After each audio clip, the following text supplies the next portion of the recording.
गजा के लोगों पर, आम फलस्तीनियों पर हैवानों की तरह कार्रवाई कर रही इजरायली हुकूमत अब अमेरिका से भी टकराने का इरादा पाल चुकी है।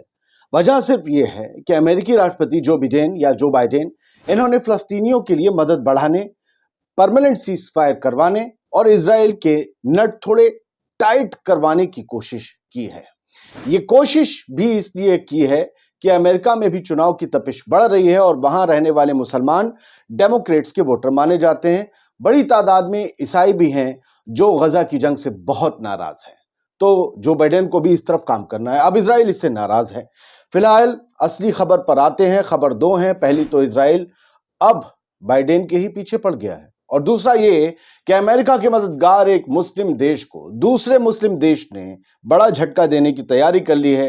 तेल बेचने और तिजारती ताल्लुकात खत्म करने का फरमान सुना दिया है, या यूं कहीं कोशिश शुरू कर दी है। वो देश जॉर्डन है जिसने इराक सीरिया पर माना जाता है कि परसों 2 दिन पहले जो हवाई हमले हुए उस दौरान अमेरिका की मदद की थी। चलिए आगे बढ़े। उससे पहले आप सभी का बहुत बहुत शुक्रिया। यह आपके मोहब्बत और यकीन का नतीजा है कि आज हम 1 लाख सब्सक्राइबर का परिवार बने। यकीनन आपके बिना और उसके कर्म के बिना यह मुमकिन नहीं था। चलिए शुरुआत पहली खबर से। इजराइल का फार राइट लीडर है, दक्षिणपंथी लीडर, नेशनल सिक्योरिटी मिनिस्टर भी है, इतमार बेन ग्वेर और कट्टरपंथी नेता है। अब ये बाइडेन की बेइज्जती पर उतर आया है। वो कहता है कि हमें पूरा समर्थन देने के बजाय बाइडेन गाजा को मानवीय सहायता और फ्यूल यानी कि ईंधन दे रहे हैं, राशन दे रहे हैं, जो सीधा हमास को जाता है।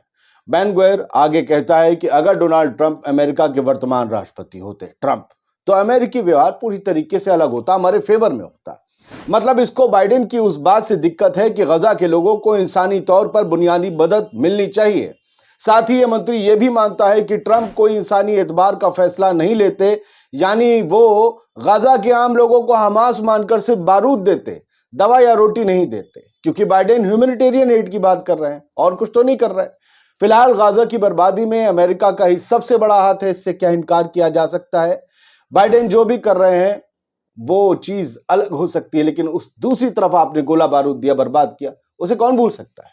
दूसरी बड़ी खबर, वो खबर यह है कि इराक ने जॉर्डन का तेल बिक्री के बारे में एक बड़ा फैसला लेने के लिए इराक में एक यूं कहिए कि एक वलवला सा उठा है कि अब जॉर्डन को हम तेल नहीं बेचेंगे।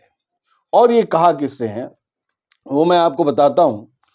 इन्होंने बाकायदा एक सिग्नेचर अभियान चलाया, हस्ताक्षर अभियान चलाया, और ये इराकी सांसद है मुस्तफा जब्बार। इनकी तस्वीर आप देख रहे हैं। मुस्तफा जब्बार सनद ने यह ऐलान किया है कि जॉर्डन को सब्सिडी वाला यानी जो सस्ता तेल दिया जाता है सस्ते दामों पर, वो नहीं बेचा जाएगा। उसके शिपमेंट्स रोके जाएंगे और निलंबित कर दिया जाएगा इस प्रपोजल को कि आप जॉर्डन को हम सस्ता तेल दें। उसे लेना है तो दुनिया के रेट पे लें, बल्कि हम उससे बेचेंगे नहीं डायरेक्टली, हम जिसे बेच रहे हैं उससे खरीदें। तो इसके लिए इराकी सांसदों के सिग्नेचर्स लिए हैं और बहुत जल्द ही जॉर्डन को हवाई हमलों में जो उन्होंने मदद दी थी अमेरिका को, जॉर्डन ने, ये कहा जा रहा है, हालांकि जॉर्डन इनकार कर रहा है, हमने कोई मदद नहीं की, लेकिन ये बात सामने आ चुकी है कि जॉर्डन के भी फाइटर जेट्स थे, उन्होंने अमेरिका के साथ बम बरसाए इराक और सीरिया में 2 दिन पहले, ये बताकर कि IRGC के अड्डे हैं वो, जिन्होंने सीरिया जॉर्डन में जो है वो 3 अमेरिकी सैनिकों को उड़ा दिया था ना, वो वाला, तो उसका ये बदला था। तो फिलहाल अब मजा चखाने की तैयारी जॉर्डन को है और कहा जा रहा है जो अमेरिका का साथी है सामने समझ ले पागल हाथी है। यह अभियान पश्चिम इराक में अमेरिकी बमबारी के जवाब में है, जिसके बारे में सनद जो इराकी सांसद, उनका मानना है कि जॉर्डन की मदद से अभियान चलाया गया था इराक और सीरिया पर। हालांकि जॉर्डन ने हमलों में किसी भी तरह के शामिल होने के अपने इनकार किए हैं। अब कुछ और तस्वीरें, 2 तस्वीरें छोटी छोटी। एक तो ये राफा का टेंट हाउस है, यहाँ किलोमीटर्स तक, 2.5-3 किलोमीटर तक टेंट लगे हैं। ये वो डिस्प्लेस्ड लोग हैं जिनके घरों को, इमारतों को जमींदोज और मिस्मार कर दिया इजराइल की तोपों ने, उनके रॉकेट्स ने, और ये लोग यहाँ आ गए और अब इस जगह भी नजर है। जंग के 121 दिन पूरे हो चुके हैं और ये आज की सुबह का नजारा है।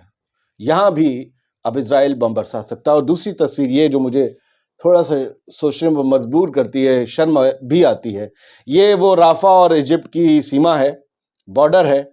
इस तरफ तो फेंसिंग कर रखी इजराइल ने और उस तरफ फेंसिंग कर रहा है इजिप्ट। वहां मिस्त्री लगे हुए हैं ऊंची दीवार उठाने को लेकर। कौन आ रहा है तुम्हारे यहाँ? तुम्हारे अरबी भाई, गजा के लोग, मजलूम फलस्तीनी अगर आ भी जाएंगे तो क्या? तुम तो उनके लिए दर्द और छाती अपने जो है दिखाते रहते हो, पीटते रहते हो। तुमने तो 60 के दशक में हमला भी कर दिया था, अब क्यों इतनी ऊंची दीवारें उठा रहे हो? कहा यह भी जा रहा है कि इजरायली फोर्स की आक्रामकता को रोकने की दीवारें उठाई जा रही हैं, लेकिन बहुत से लोगों के दिलों में ये कई सवाल पैदा कर रहे हैं। फिलहाल कुछ हैपनिंग्स थी जो आपके सामने रख दी। उम्मीद करता हूं कि आपको पसंद आए हों तो आगे शेयर करें।